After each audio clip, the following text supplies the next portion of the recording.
തിരുവനന്തപുരം പാറശാലയിൽ പോലീസുകാർക്ക് നേരെ കയ്യേറ്റം. പ്രിൻസിപ്പൽ SI അടക്കം 4ഓളം പേർക്ക് പരിക്കേറ്റു. ഇന്നലെ ആറയൂർ ആലത്തറയ്ക്കലായിരുന്നു അക്രമമുണ്ടായത്. സംഭവത്തിൽ 8 പേരെ കസ്റ്റഡിയിലെടുത്തു.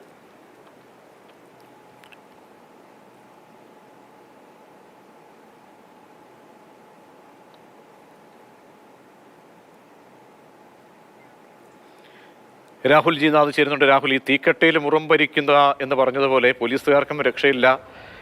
എന്തായിരുന്നു സംഭവിച്ചത്? എത്ര പേരാണ് അക്രമം അഴിച്ചുവിട്ടത്? ആരൊക്കെയാണ് കസ്റ്റഡിയിലുള്ളത്? പ്രജീഷ്, ഇന്നലെ രാത്രിയാണ് ഈ യുവാക്കൾ മദ്യപിച്ച് പാറശാലയിലെത്തി വലിയ പ്രശ്നങ്ങൾ സൃഷ്ടിച്ചത്.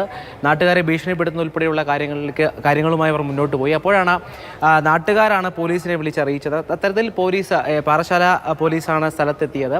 എത്തിയപ്പോൾ തന്നെ പോലീസിനെതിരെ അസഭ്യം പറയുകയും തുടർന്ന് അവരെ മർദ്ദിക്കുകയുമാണ് ചെയ്തത്. ഹെൽമെറ്റ് ഉപയോഗിച്ച് പോലീസുകാരെ മർദ്ദിച്ചു. ശേഷം അവരുടെ യൂണിഫോം വലിച്ചു കീറുന്ന അവസ്ഥയിലേക്ക് പോലും എത്തി. അത്തരത്തിൽ കൂടുതൽ പോലീസ് സേന എത്തിയിട്ടാണ് ഈ പ്രതികളെ കീഴടക്കിയത്. ഇവരെല്ലാവരും ഈ പറഞ്ഞ പ്രദേശം, നമ്മൾ ഈ പറഞ്ഞ ആലത്തറവിള സ്വദേശികളാണ് 8 പേരും. അവർ തന്നെയാണ് പ്രശ്നങ്ങൾ ഉണ്ടാക്കിയത്. നിലവിൽ സാജൻ, റോഷൻ, അഖിൽ, സുധീഷ്, ജോയ്ക്കുട്ടി, വിനോദ്, പ്രിയേഷ്, ജിജോ എന്നിവർ പാറശാല പോലീസിൻ്റെ കസ്റ്റഡിയിലാണുള്ളത്. എന്തായാലും പ്രതി സൂചിപ്പിച്ചതുപോലെ തലസ്ഥാനത്ത് ഗുണ്ടാവിളയാട്ടം മറ്റെങ്ങും കാണാത്ത രീതിയിൽ അരങ്ങേറുകയാണ്. ആ സമയത്താണ് നിയമം പാലിക്കേണ്ട നിയമപാലകർക്കെതിരെ പോലും ഇത്തരത്തിൽ ആക്രമണം ഉണ്ടാകുന്നത്. പ്രതീഷ്.